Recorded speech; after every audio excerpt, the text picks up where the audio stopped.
अस्सलाम स्टूडेंट्स, उम्मीद है कि आप सब लोग खैरियत से होंगे।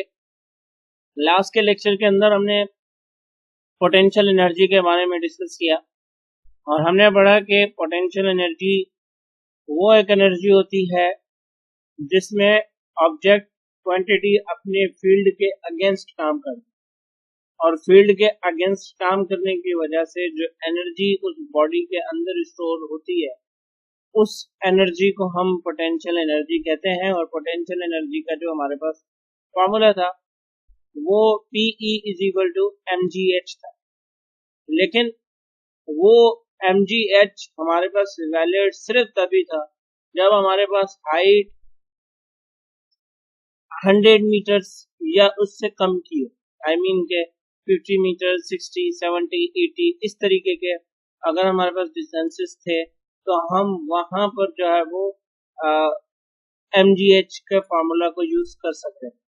लेकिन अगर हमारे पास heights in terms of 1000 metres हो तो हम वहां पर mgh का फार्मूला यूज नहीं कर पा रहे थे, तो इसलिए हम general formula of gravitational potential energy की तरफ जा रहे थे। और आज के इस पूरे लेक्चर के अंदर हम एक ऐसा फार्मूला ड्राइव करेंगे जिसके अंदर अगर distance in terms of 100 meters है या थाउजेंड्स ऑफ मीटर्स के अंदर है तब भी हमारे पास वो फार्मूला जो है वो वैलिड होगा और उसी फार्मूले के बिहाफ पर हम अपना एब्सोल्यूट पोटेंशियल एनर्जी का टॉपिक भी कवर करेंगे। अब आप देखें यहाँ पर कि ये एक अर्थ है और अर्थ के सरफेस पर एक बॉल पड़ी जिसको अगर हम अर्थ की ग्रेविटेशनल फील्ड के अगेंस्ट काम करवा रहे हैं तो इसके अंदर ग्रेविटेशनल पोटेंशियल एनर्जी इंक्रीज हो। जितना ऊपर लेकर जाएंगे उतने एनर्जी जो है वो इंक्रीज होती रहेगी। लेकिन अगर आप देखें कि हम पढ़कर आए हैं अपने ग्रेविटेशन के चैप्टर के अंदर कि फोर्स न्यूटन के लॉ ऑफ यूनिवर्सल ग्रेविटेशन के मुताबिक फोर्स डिस्टेंस के स्क्वायर ऑफ द डिस्टेंस के इनवर्स प्रोपोर्शनल है, यानी कि जितना डिस्टेंस बढ़ेगा फोर्स उतनी कम होती रहेगी। इट मीन्स व्हाट के फोर्स हमारे पास कांस्टेंट नहीं रहेगी। अब मान लेते हैं कि हम इसे एक थाउजेंड्स ऑफ मीटर्स पर लेकर गए हैं इस बॉल को, जहां पर इसकी ग्रेविटेशनल एनर्जी बढ़ गई, लेकिन अब through out the height force constant नहीं रही। अब अगर फोर्स कांस्टेंट नहीं रही तो हम mgh का फॉर्मूला तो यूज नहीं कर सकते। तो अब हम क्या करेंगे, हम ये करेंगे कि ये जो हमने n नंबर्स तक ये जो हाई डिस्टेंस है उसे हम n नंबर्स तक डिवाइड कर देंगे इक्वल पीसेस के अंदर। आप देखेंगे मैंने यहाँ पर इक्वल जो है वो पार्ट्स कर दिए हैं, 1 से लेकर n डिस्टेंसेस इसके कर दिए हैं। और अब हम ये सपोज कर रहे हैं कि हर एक डिस्टेंस पर ये जो हमने पार्ट किए हैं, ये जो हमने पैचेस किए हैं, या ये कह लें कि हमने जो डिविजन्स की हैं, इसमें फोर्स हमारे पास कांस्टेंट आ रही है। तो अगर फोर्स हमारे पास कांस्टेंट आ रही है तो हम n नंबर्स तक इजीली जो है वो अपना फॉर्मूला ड्राइव कर सकते हैं। अब इस ऑर्डर के अंदर मुझे क्या करना पड़ेगा, मुझे जो है वो जनरल फार्मूला पोटेंशियल एनर्जी का जो कि एनी डिस्टेंस के लिए एप्लीकेबल हो, मैंने आपको बताया ना, छोटे डिस्टेंसेस हो या बड़े डिस्टेंसेस हो, इन टर्म्स ऑफ 100 मीटर्स हो या इन टर्म्स ऑफ 1000 मीटर्स हो, हमें वो ड्राइव करना है फार्मूला जो कि सबके लिए वैलिड। इसके लिए मैं इस कंडीशन पर क्या करूंगा, इस कंडीशन पर न्यूटन का law of universal gravitation apply कर। अब न्यूटन का लॉ ऑफ यूनिवर्सल ग्रेविटेशन अगर मैं मालूम कर रहा हूँ, मान लेते हैं कि ये हमारे पास 1 है, ठीक है, तो यहाँ तक हमें जो मिलेगी gravitational constant mass of earth multiply by mass divided by r1 का स्क्वायर रूट, ठीक है। और अगर फिर यहाँ तक हम मालूम करते हैं तो ये r2 हो जाएगा। तो F2 जो यहाँ पर मिलेगी वो मिलेगी gravitational constant mass of earth multiply by mass divided by r2 का स्क्वायर, ठीक है। लेकिन अगर मैं यहाँ से लेकर 2 से लेकर 1 तक देखूं तो ये वो डिस्टेंस है जो कि हम चेंज इन r करके लिखें। आप देखेंगे अगर मुझे ये फोर्स मालूम करनी है, अब यहाँ पर आप देखें मैंने क्या किया कि where m is the mass of the earth, r1 and r2 are the distances of point 1 and 2 respectively from the center of the earth, जैसे कि हमने यहाँ पर डिस्कस किया। अब हम क्या करेंगे, late r be the displacement of the body from 1 to 2, then the average force between the body and the earth between these 2 points is given by।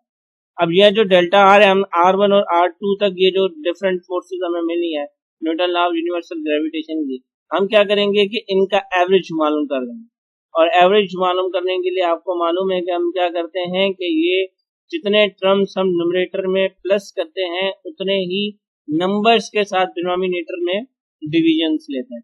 आप देखेंगे यहाँ पर F1 प्लस F2 होगा, तो न्यूमरेटर में F1 प्लस F2 है, यानी कि 2 क्वांटिटीज को हम प्लस करें, तो डिनोमिनेटर में हम डिवाइड भी 2 के साथ करेंगे, तो एफ एवरेज हमारे पास क्या आ जाएगा F1 plus F2 divided by 2। अब हम F average is equal to F1 की जगह पर F1 की वैल्यू को सब्स्टिट्यूट करेंगे प्लस सेम, फिर F2 की जगह पर हम F2 की वैल्यू को सब्स्टिट्यूट करेंगे, डिवाइड में हमारे पास 2 सेम आ जाएगा। अब आप देखें कि न्यूमरेटर में gravitational constant mass of earth multiply by m, ये कांस्टेंट्स है हमारे पास, तो हम इन्हें कॉमन ले सकते हैं। तो हमने इन्हें कॉमन ले लिया, कॉमन लेने के बाद हमें मिल रहा है कि gravitational constant mass of earth multiply by mass bracket start 1 upon r1 का स्क्वायर प्लस 1 अपॉन r2 का स्क्वायर ब्रैकेट ओवर डिनोमिनेटर में 2 हमने वैसा का वैसा रखा। अब अगर मैं चाहूं तो इस इक्वेशन को ऐसे भी लिख सकता हूं कि gravitational constant mass of earth multiply by mass divided by 2 multiply by bracket start 1 upon r1 का स्क्वायर प्लस 1 अपॉन r2 का स्क्वायर ब्रैकेट ओवर।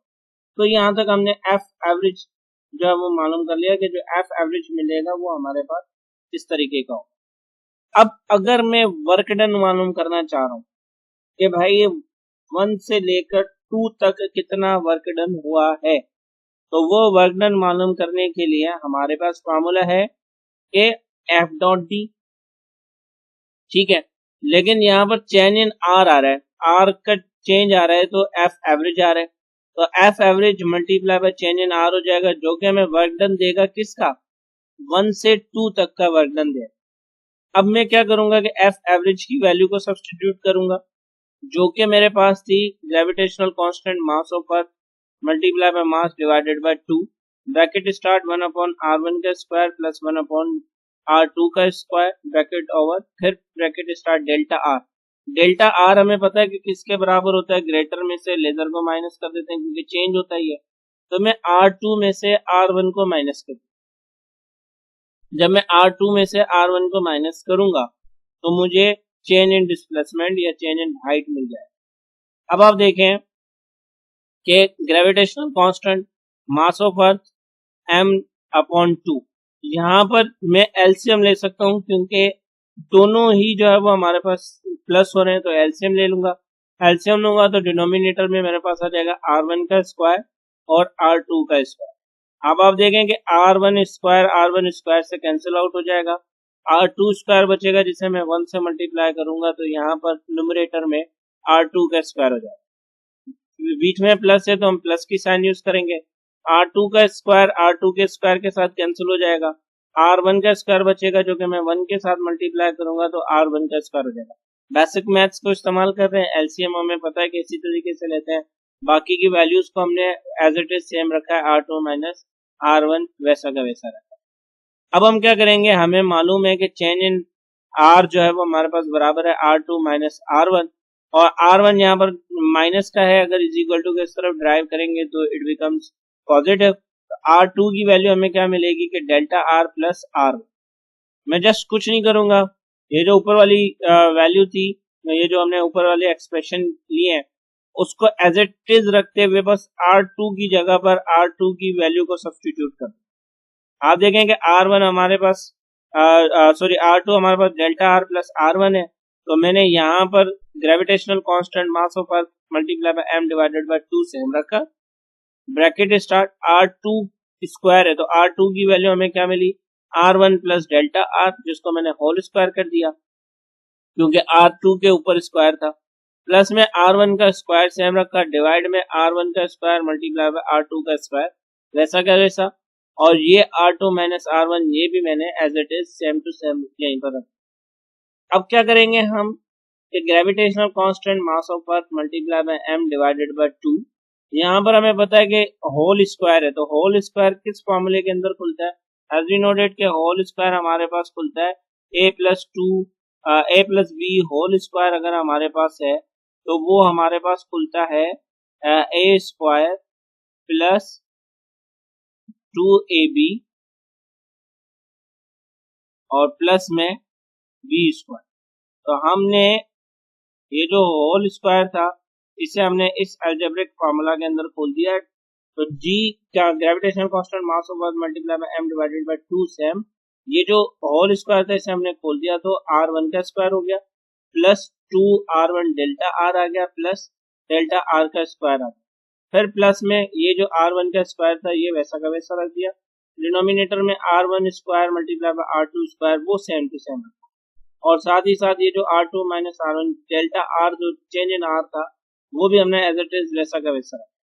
अब आप देखेंगे ये जो चेंज इन r है हमने इतने छोटे छोटे पीसेस किए हैं, इतनी छोटी छोटी जो वो इक्वली डिस्प्लेसमेंट्स को हमने हाइट को इतना छोटा छोटा जो है वो डिवाइड किया है कि ये जो चेंज इन r आएगा वो वेरी स्मॉल आएगा, इतना स्मॉल आएगा कि हम इसे कंसीडर करेंगे कि निग्लिजिबल। आप देखें अगर हमारे पास 0.1 है और 0.1 का मैं स्क्वायर लेता हूं तो इट बिकम्स 0.01। तो एक चीज छोटी है अगर हम उसका स्क्वायर लेना तो वो और छोटी हो रही। तो डेल्टा आर छोटा है, अगर हम इसका स्क्वायर लेंगे तो वो और छोटा हो जाएगा, तो इसलिए हम इसे कंसीडर करेंगे नेग्लिजिबल ना होने के बराबर और हम इसे इक्वेशन में से एलिमिनेट करें। तो जब मैं इक्वेशन में से डेल्टा आर स्क्वायर को, सिर्फ डेल्टा आर स्क्वायर को एलिमिनेट करूंगा तो मेरे पास जो इक्वेशन बचेगी वो इक्वेशन क्या बचेगी कि capital G mass of earth multiply by m divided by 2 bracket start 2r1 का square plus 2r1 delta r divided by r1 का स्क्वायर मल्टीप्लाई बाय r2 का स्क्वायर ब्रैकेट ओवर फिर multiply by r2 minus r1 हो जाए। Hope so के यहाँ तक आपको बात समझ में आ गई होगी। अब नेक्स्ट स्टेप में हमने क्या किया, यहाँ पर देखेंगे r1 ये 2 यानी कि 2r1 दोनों में कॉमन है तो हमने इसे कॉमन ले लिया। ये gravitational constant mass of earth m divided by 2 ये वैसा का वैसा ब्रैकेट में से हमने 2r1 को कॉमन ले लिया। तो यहाँ पर हमारे पास r1 का स्क्वायर था तो इस वजह से यहाँ पर r1 बचेगा प्लस यहाँ से 2r1 कॉमन चला गया तो डेल्टा r बच रहा है वो वैसा वैसा डिवाइडेड बाय r1 का स्क्वायर r2 का स्क्वायर और फिर हमारे पास r2 माइनस r1 आ। ऑप्शन के यहाँ तक आपको बात समझ में आ गई। अब देखें अगेन डेल्टा r हमारे पास किसके बराबर r2 माइनस r1 की जाए। तो यहाँ पर आप देखें कि ये जो 2 है ये 2 इस 2 के साथ कैंसिल हो जाएगा, हमारे पास बचेगा gravitational constant mass of earth mass bracket start r1, ठीक है क्योंकि 2 तो कैंसिल हो गया ब्रैकेट स्टार्ट r1। अब डेल्टा r की जगह पर क्या आ गया 2r minus r2 minus r1 और डिवाइडेड बाय r1 का स्क्वायर r2 का स्क्वायर ब्रैकेट ओवर फिर bracket start r2 minus r1 bracket over, ठीक है। आप यहाँ पर देखें कि ये जो r1 है ये पॉजिटिव, ये जो r1 है ये नेगेटिव है, तो हमारे पास बच रहा है r2। तो होल इक्वेशन कैसे बचेगी हमारे पास, ये जो वर्क डन 1 to 2 हो रहा है वो बचेगा gravitational constant mass of earth multiply by मास, ऊपर बचा इस वक्त अभी हमने न्यूमरेटर में बचाएं r1 r2 divided by r1 का स्क्वायर r2 का स्क्वायर फिर bracket start r2 minus r1 bracket होगा। क्लियर हो गई बात। अब आप यहाँ पर देखेंगे r1 के स्क्वायर के साथ कैंसिल हो जाएगा, r2 के स्क्वायर के साथ कैंसिल हो जाएगा। तो ये स्क्वायर थे तो एक एक बचेगा तो डिनोमिनेटर में r1 r2 आ जाएगा, न्यूमरेटर में 1 बचेगा क्योंकि ऊपर स्क्वायर नहीं। तो gravitational constant mass of earth mass multiply by 1 upon r1 r2 multiply by bracket start r2 minus r1 bracket of. अब क्या होगा कि हम ये जो मल्टीप्लाई हो रहा है इसे 1 के साथ मल्टीप्लाई कर देंगे तो हमारे पास बचेगा gravitational constant mass of earth mass bracket start r2 divided by r1 r2 minus r1 bracket divided by r1 r। हमने जस्ट क्या किया है कि मल्टीप्लाई करने के बाद एलसीएम को जो है वो ब्रेक कर। अब जब एलसीएम को मैंने ब्रेक कर दिया तो आप देखें कि r2 के साथ कैंसिल हो जाएगा और r1 फिर r1 के साथ कैंसिल हो जाएगा। तो हमें जो फाइनल इक्वेशन मिलेगी that is what gravitational constant mass of earth multiply by mass bracket start 1/r1 minus 1/r2 bracket. अब ये जो वर्क डन था, ये वर्क डन था 1 से लेकर 2 तक, यानी कि ये जो डिस्टेंस हमने किया ना, पहले हम 1 से लेकर 2 तक गए, ठीक है। तो ये वर्क डन हमें मिल रहा है। अब आप देखेंगे ये वर्क डन जो बॉडी ने किया है, ये वो वर्क डन है जिसमें बॉडी ने पोटेंशियल एनर्जी को गेन की। तो work done is equal to potential energy, तो पोटेंशियल एनर्जी 1 to 2 क्या हो जाएगी, gravitational constant mass of earth, mass bracket start 1/r1 minus 1/r2 bracket over. अब सिमिलरली अगर ये इक्वल बेसिस किए, हमने इक्वल डिविजन किए, इक्वल डिवाइड किया डिस्प्लेसमेंट को हमने, तो जो 1 to 2 हमें पोटेंशियल एनर्जी मिली, वही पोटेंशियल एनर्जी हमें 2 to 3 मिलेगी, वही पोटेंशियल एनर्जी हमें 3 to 4 मिलेगी, और वही पोटेंशियल एनर्जी हमें n नंबर्स तक मिलेगी। तो मैं जस्ट क्या करता रहूंगा, फॉर्मूले में सिर्फ थोड़ी सी चेंज लाता रहूंगा। जब 1 to 2 था तो 1/r1 माइनस 1/r2 था, जब 2 to 3 जाएगा तो 1/r2 माइनस 1/r3 हो जाएगा, जब 3 to 4 होगा तो 1/r3 माइनस 1/r4 रख दूंगा। बाकी ये जो gravitational constant multiply by mass of earth multiply by मास, ये हम एज इट इज सेम ही रखें।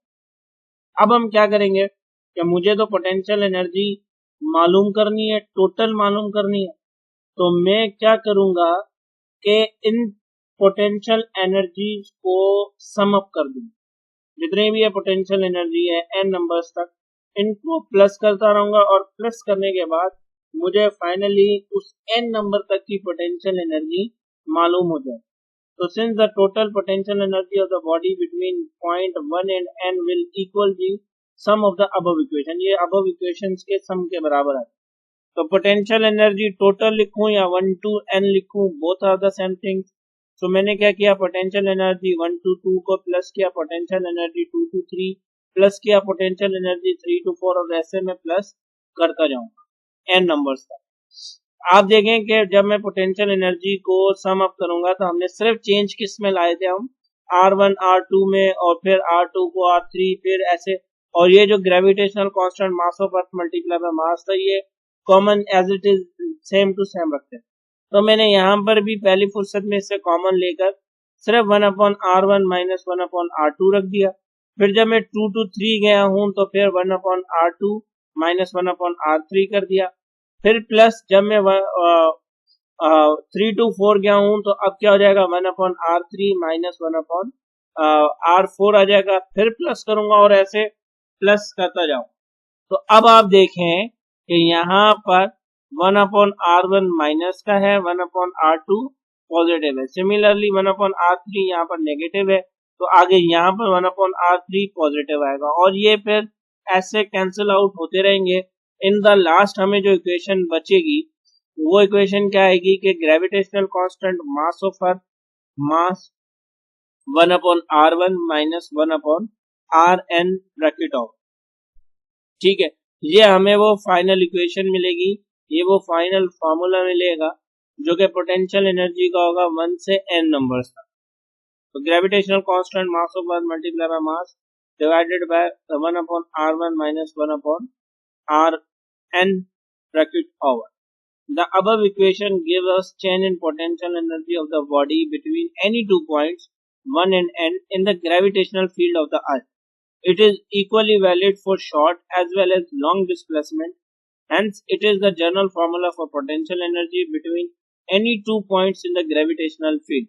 अब अगर बॉडी ग्रेविटेशनल फील्ड के अंदर है तो आइदर के displacement in terms of 10 meters हो, in terms of 100 meters हो, in terms of thousands of meters, हम इस फॉर्मूले को यूज कर सकते हैं किसी भी 2 डिस्टेंसेस के लिए, अगर वो ग्रेविटेशनल फील्ड के अंदर मौजूद हैं तो सिंपली वो ग्रेविटेशनल फील्ड के अंदर ही मौजूद होंगे।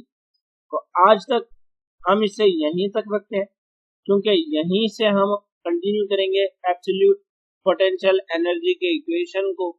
यहाँ तक अगर कोई ऐसी बात आपको समझ में ना आई हो तो मुझसे कमेंट सेक्शन में पूछ लीजिएगा। अगर आपको लेक्चर अच्छा लगा है तो मेरे चैनल को लाइक, शेयर एंड सब्सक्राइब जरूर कर दीजिएगा। Thank you so much.